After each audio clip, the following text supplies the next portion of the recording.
Hello mayam, ai hajik usoi amu kakpa lae ko yengo maningi wa mayam je sida usoi thido bani adugo thang ji ju phachana maya phengdaraga lae ngasidi ko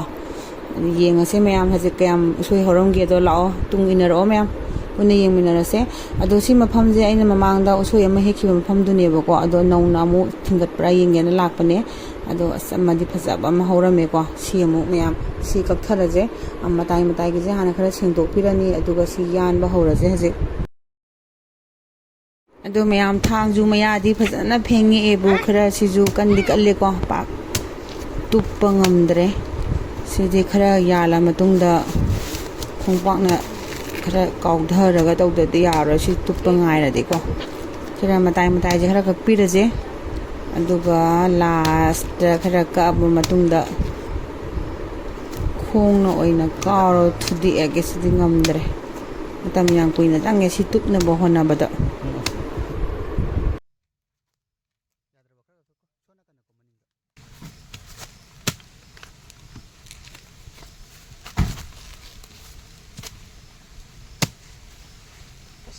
tung gió rồi cắt đi hết bó tay thôi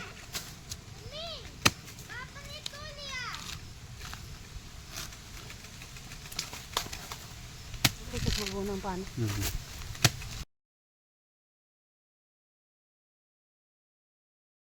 cắt lên tuổi bơ hay đi tụp băng ngầm đấy có mà sẽ đi không có nghe cao bây giờ sabasi nè phải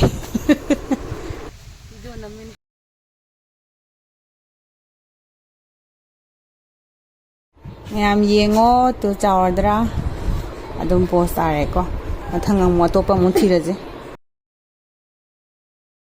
sida macha ama ju leire ko ado asi hoina mun tawrase sigadi ani chudo bone adum yamna chawdraga ju adum yare ko chaba nang la khadok yani raching toktra diyan mai te ko ado yenga je ado na khaje libanina smaina hoina kakpasna phare na khara matong khara yaw gare khare adubu naure khara pi eju pikna noba tong khatlam mi je yamna daw ya ba oire adu mayam aina si usoi hekchari je manipur da nate ko si gorakhpur da ne aduga si wa mapu ji ko sida aina hari je wa anu ba hor ko je ama katang hekchage haibne ba man heo hai adu changa kan da di adum aphang ba je haidi tum ani uhum leirambagi ani uhum je adum thiraga dum yan thala khire ko makhada last waida sida makhada khar chatharaga mu thibane adum makhada khar chathara kanda ama leiramme somda adu naw pa kauraga kape leire namu kaure adu adu jumu yan thara je ji yenga je ko so matai wai sida leirammi ni ba chatla ko ti ni warak sida